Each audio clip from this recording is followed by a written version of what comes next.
So the last little bit to talk about when we look at naming compounds is how we name acids and bases. And this is something we didn't really talk about in ninth grade, so this would be the new stuff, I guess, for our naming purposes. So an acid is considered a molecular compound. And it contains one or more hydrogen atoms, and it will produce hydrogen ions when it gets dissolved in water. So a molecular compound, it's a molecular compound. In the pure state, it will not dissolve in water, and they will exist as individual molecules. However, when it gets dissolved in water, the chemical bond between the hydrogen atom and the rest of the molecule breaks apart, and this produces at least one hydrogen ion and some anion. So for example, we have HCl, which is hydrochloric acid.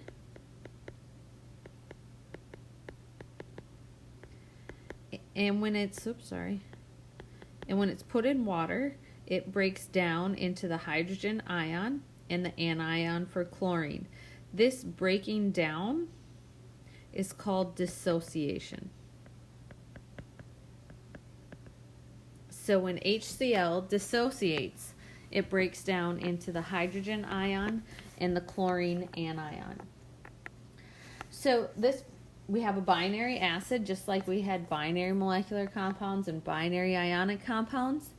These are just acids that either have hydrogen and only one other element.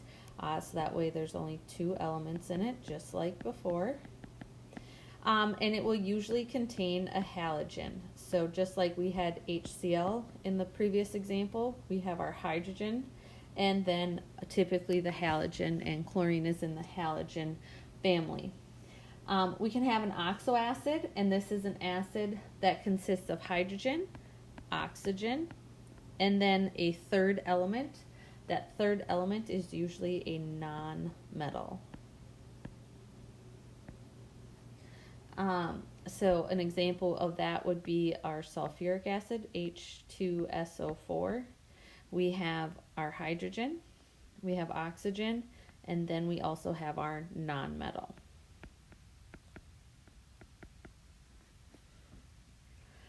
So when we name acids, there's a couple rules to look at. So when we look at the anion, if the anion ends in IDE, the acid's name is going to begin with the prefix hydro.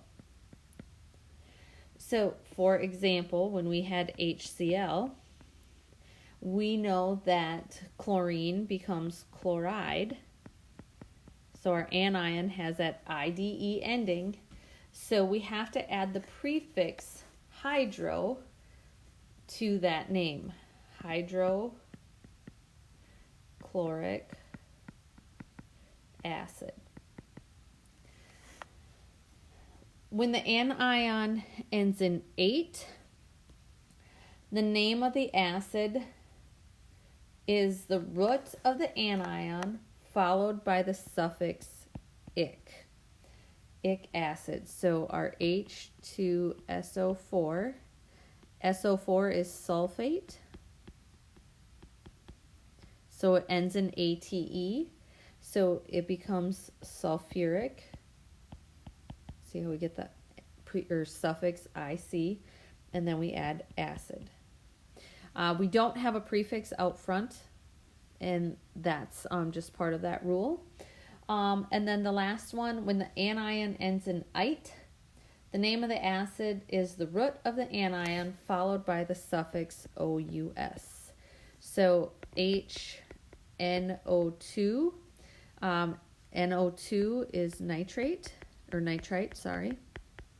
So then our acid would be the root for nitrogen, nitro or nitrous acid.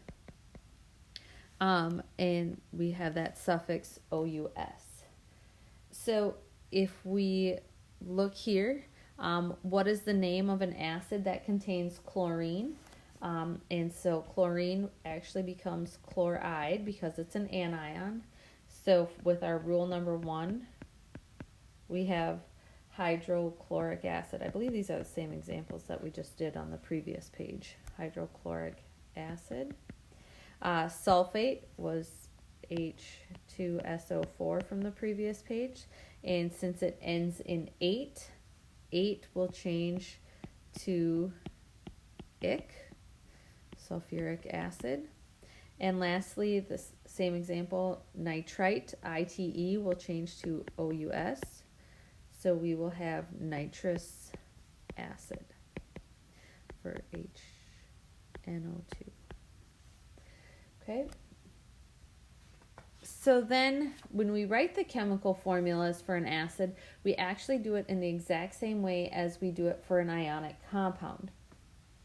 And so the only trick to remember is when we see the word acid, that indicates to you that our cation, or the positive ion, will always be hydrogen. So when we're writing for sulfuric acid, we know that we have to have our hydrogen ion as the cation, and then we have to look at sulfuric.